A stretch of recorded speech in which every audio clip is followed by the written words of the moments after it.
നമസ്കാരം. സിദ്ദീഖിന് രണ്ടാഴ്ചത്തേക്ക് ആശ്വാസം. രണ്ടാഴ്ചത്തേക്ക് സിദ്ദീഖിന്റെ അറസ്റ്റ് തടഞ്ഞു.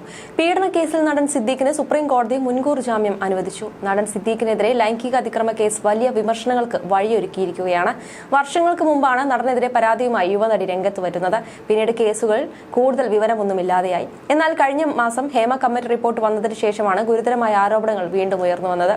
നടനെ രണ്ടാഴ്ചത്തേക്ക് അറസ്റ്റ് ചെയ്യുന്നത് കോടതി തടഞ്ഞിട്ടുണ്ട്.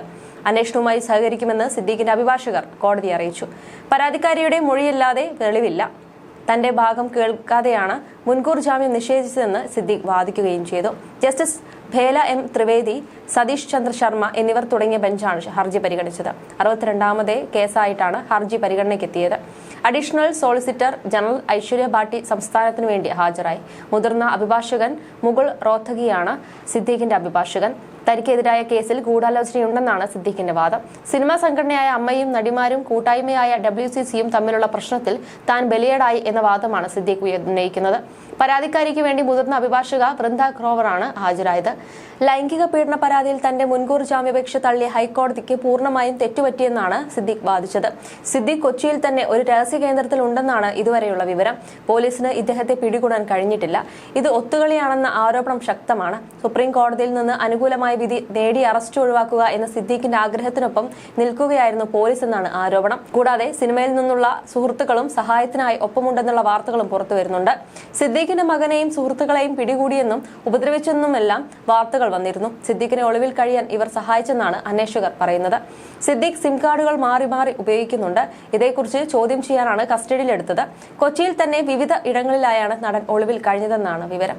സുപ്രീം കോടതിയിൽ സിദ്ദീഖിന് ഹർജി ഫയൽ ചെയ്യാനും കേസ് പരിഗണിക്കുന്നതുവരെ വേണ്ടത്ര സമയവും നൽകുന്നതിന് അന്വേഷണ സംഘവുമായി ധാരണയിലെത്തിയിരുന്നു എന്നാണ് വിവരം. വർഷങ്ങൾക്ക് മുൻപ് സിനിമയിൽ അവസരം ചോദിച്ച യുവനടിയെ പീഡിപ്പിച്ചു എന്ന കേസിലാണ് നടൻ ഒളിവിൽ പോയത്. തുടർന്ന് സിദ്ദീഖിന്റെ മുൻകൂർ ജാമ്യാപേക്ഷ സുപ്രീം കോടതി ഇന്ന് പരിഗണിക്കുകയായിരുന്നു. ഹേമ കമ്മിറ്റി റിപ്പോർട്ട് പുറത്തു വന്നതിന്റെ പശ്ചാത്തലത്തിൽ പരാതി ഉയർത്തിയതിന്റെ കൂട്ടത്തിലാണ് നടൻ സിദ്ദീഖിനെതിരെയും കേസ് ചുമത്തപ്പെട്ടത്. തിരുവനന്തപുരത്തെ നക്ഷത്ര ഹോട്ടൽ വെച്ച് നടിയെ ആക്രമിച്ചു എന്നാണ് പരാതി. ഇവർ പണ്ട് വീട്ടുകാലത്തും സിദ്ദീഖിനെതിരെ പരാതിയുമായി രംഗത്ത് വന്ന വ്യക്തിയാണ്. കൊച്ചിയിലെ വീട്ടിലും പോകാൻ സാധ്യതയുള്ള മറ്റിടങ്ങളിലും കാണാതായതിനെ തുടർന്നാണ് സിദ്ദീഖിനെതിരെ ലുക്കൌട്ട് നോട്ടീസ് പുറപ്പെടുവിച്ചിട്ടുണ്ടായിരുന്നു. സ്വിച്ച് ഓഫ് ആയിരുന്ന ഫോൺ ഇടയ്ക്ക് ഓൺ ആയെങ്കിലും വീണ്ടും നിശ്ചലമായിരുന്നു. ഇന്നലെ രാവിലെയും സിദ്ദീഖിന്റെ കുട്ടമശ്ശേരിയിലെ വീട്ടിൽ SIT പരിശോധന നടത്തിയിരുന്നു. അന്വേഷണ സംഘത്തിനെതിരെ സുപ്രീം കോടതിയിൽ ഉയരാൻ സാധ്യതയുള്ള വാദങ്ങൾ പരിശോധിക്കാനാണ് തിരക്കിട്ട പരിശോധനകളിലേക്ക് ചോദ്യം ചെയ്യലുകളിലേക്കും ഇന്നലെ കടന്നതെന്നാണ് സൂചന.